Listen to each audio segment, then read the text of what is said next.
I think this is one of the most remarkable aspects of a near-death experience, and it's one that's not really given the amount of attention that it should.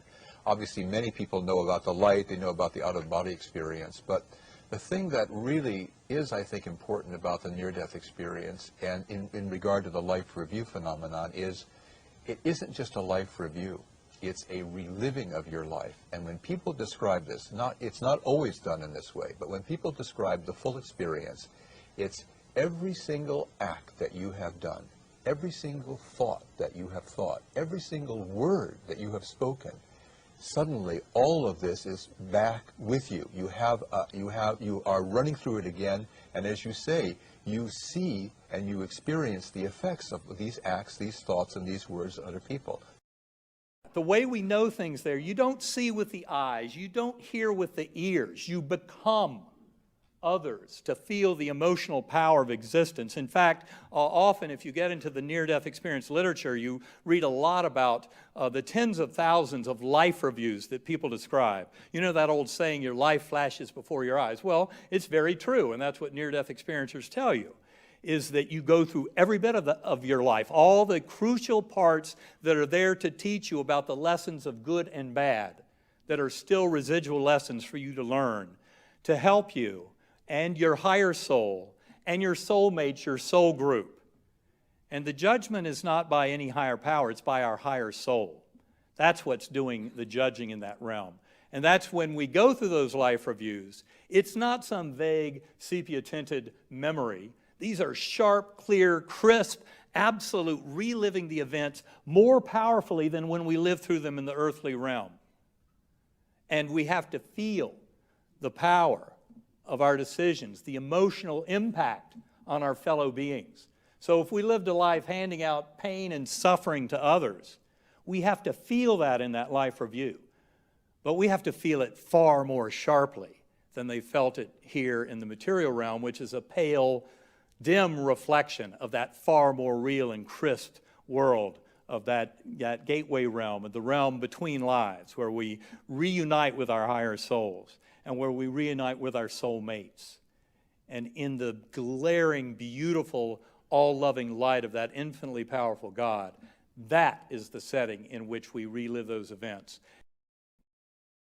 And as we're reviewing a specific instance, let's say it was one in which I got really, really angry and upset because something that happened somebody did something to me that really, really made me angry. And the life would say to me, well, look wasn't that really a waste of energy? You were so angry for something that in the long run doesn't make any difference. Because in the long run, both you and the person that you're really angry with are going to be in the light anyway. You're just experiencing something that both of you chose to experience. Wow. So as we view all those things, we started to laugh at how serious I was taking life.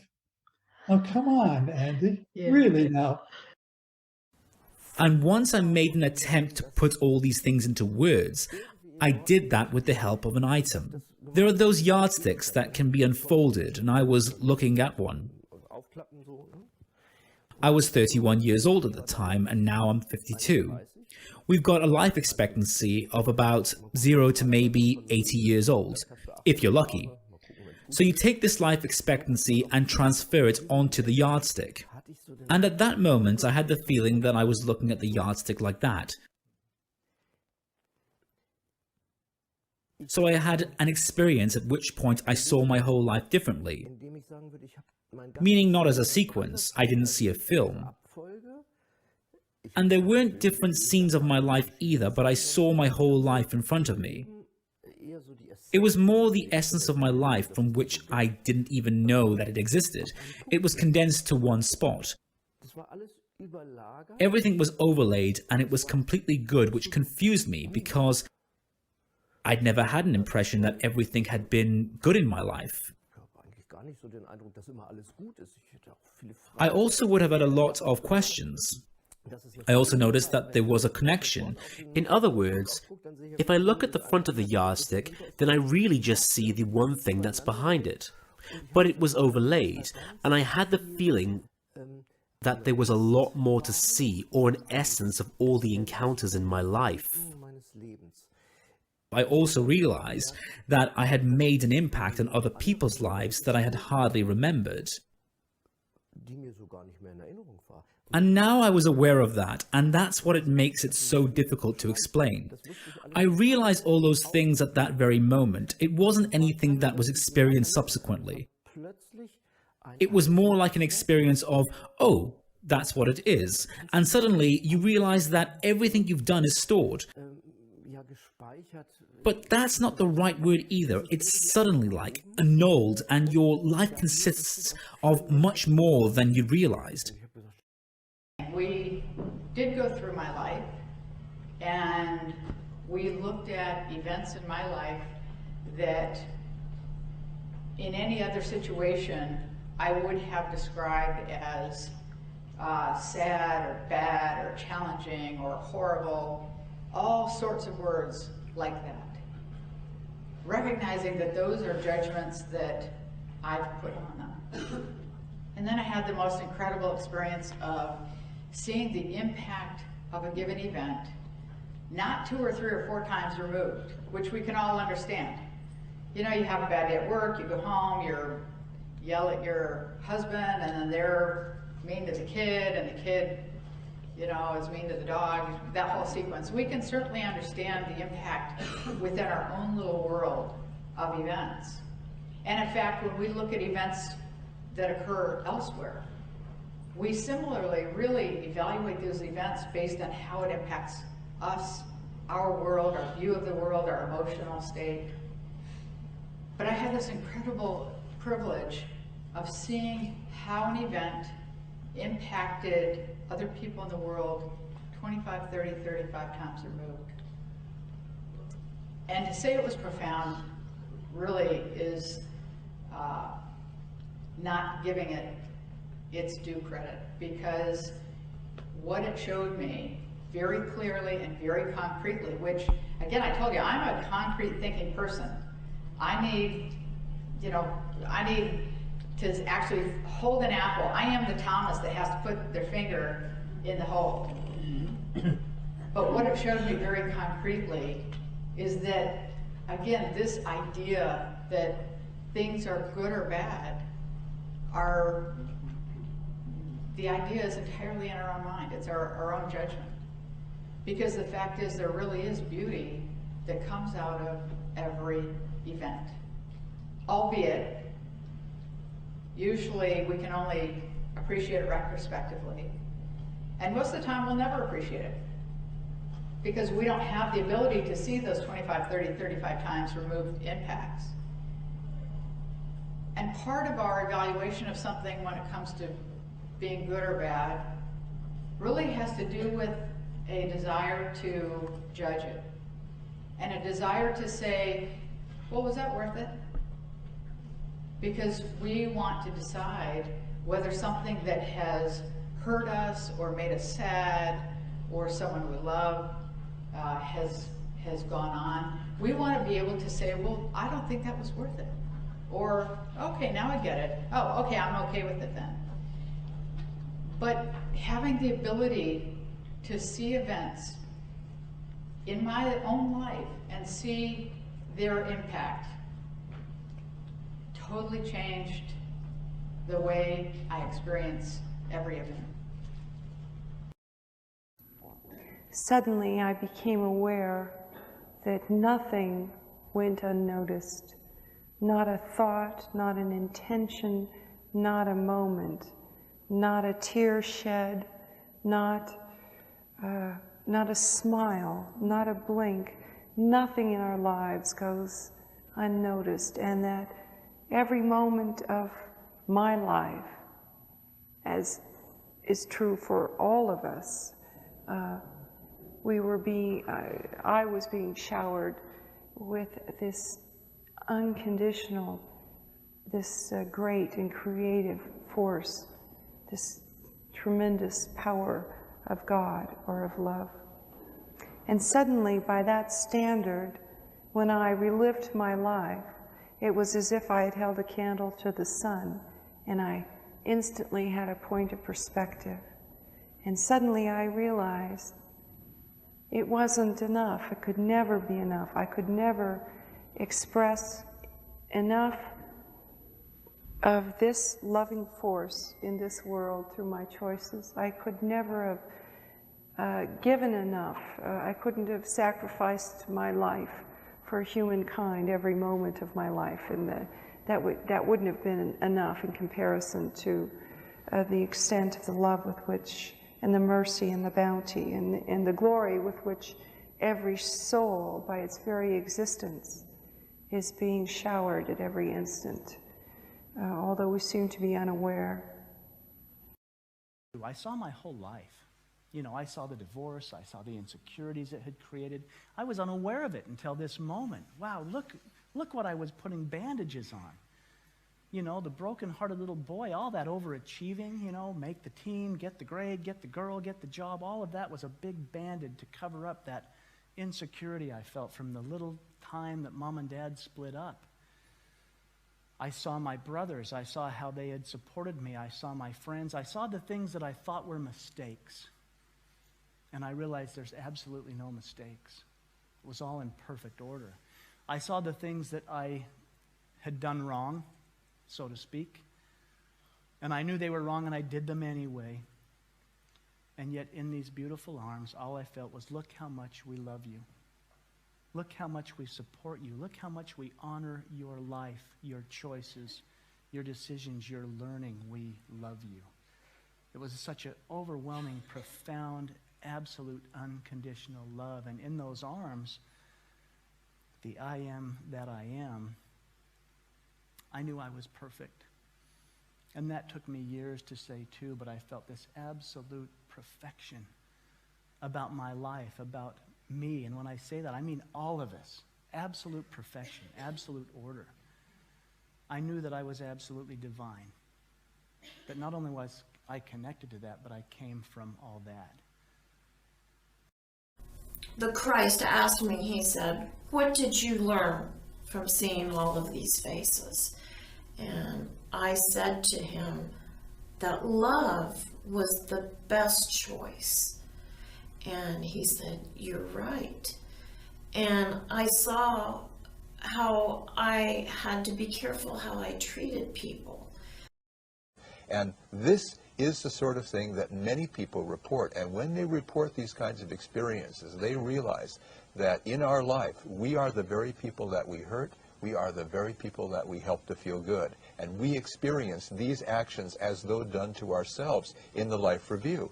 So that when people start talking about the golden rule in the context of the near-death experience, the golden rule is not just a precept for moral conduct, it's the way it works. And you experience this during the life review. And you learn that lesson in a very forcible way as a result of going through this kind of experience. And that's why when people have NDEs, they change as much as they do. Because if you can even imagine what it must be like to go through your entire life and see everything that you've ever done without judgment, but from a kind of almost omniscient point of view with regard to the effects of those actions, and see what your actions do to other people, it's a heavy kind of lesson, and it's something that stays with you, and it informs your conduct for the time after your near-death experience.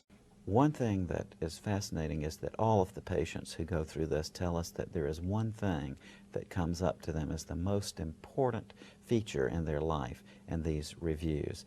They say that it doesn't have anything to do with earthly success. No one asks them about their financial well-being or how much power they've had or any of these other things that our society suggests that we should be paying so much attention to.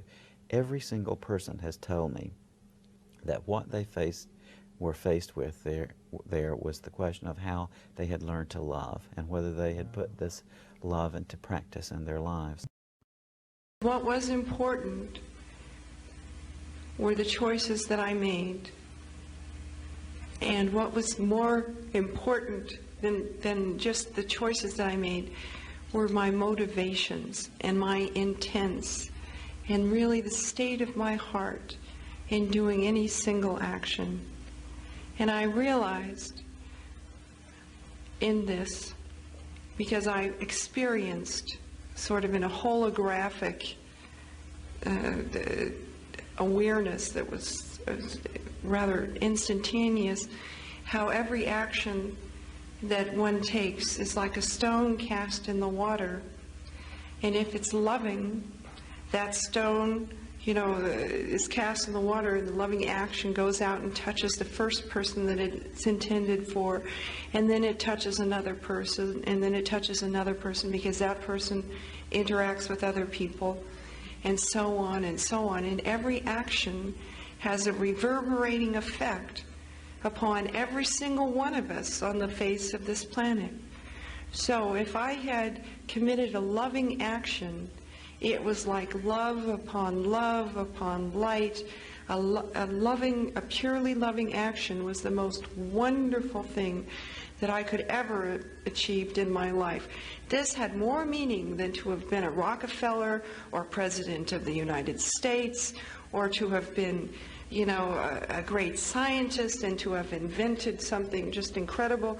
If I had committed a truly pure and loving action, it had reverberated throughout the stuff of every individual on that planet, and I felt that action reverberating through them and through myself. And I felt it in a way that is beyond what we can even feel ourselves on this plane of existence.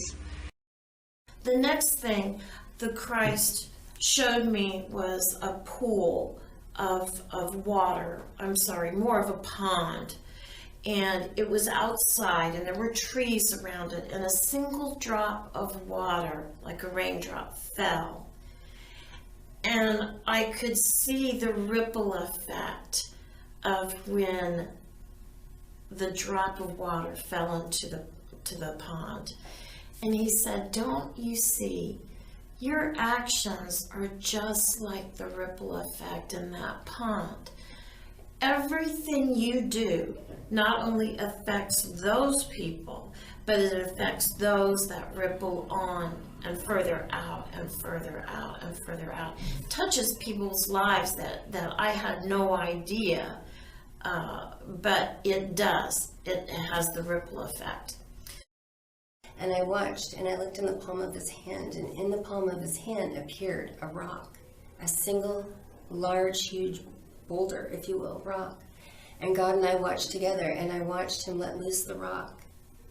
And the rock was falling, and it was falling for such a long time. It seemed like just forever. And we're watching this rock fall together, and I hear him say, "I am the rock. I am the light." And when he said, "I am the light," the rock was glowing. It was the most incredible, powerful light. It was so brilliant, in fact, almost blinding, but yet I was able to keep watching it. And as the rock came right in front of us, and it's still falling, in front of me appeared the largest body of water, larger than the largest ocean, if you can imagine. I couldn't even see the borders outstretched all around me. And we watched this rock fall, and it fell into the ocean, and it made one single ripple, just one. And we watched that single ripple grow together, and that single ripple, it grew and it grew and it grew until you couldn't even see the borders of that ripple anymore. And God said to me, "You are the rock. You are the light. You are the ripple that affects mankind." And I knew in that very moment, with the 2 life reviews, what that meant. And it wasn't about just me, Erica. It was about each and every one of us being that very rock when we're here on this journey, this earthly journey as humans, that we affect each and every person, even if we never meet them, just like that rock did in that water and the rippling effect. And I understood what that meant. And he said, "The way that I want you to change the world is by love the person that you're with." And I said, "Wait a minute, that's a contradiction. You want me to change the world, but you want me to just love the person I'm with?" And he said, "Yeah, that's the plan. That's the big plan." And I said, "I don't see how loving the person that I'm with is going to change the world." And he said, "If you love the person that you're with, then they will go out and love the person that they're with, and they'll go out and love the person that they're with, and he said it'll be like a chain reaction, and love will conquer the world, and everybody will love one another. He said that's God's big plan.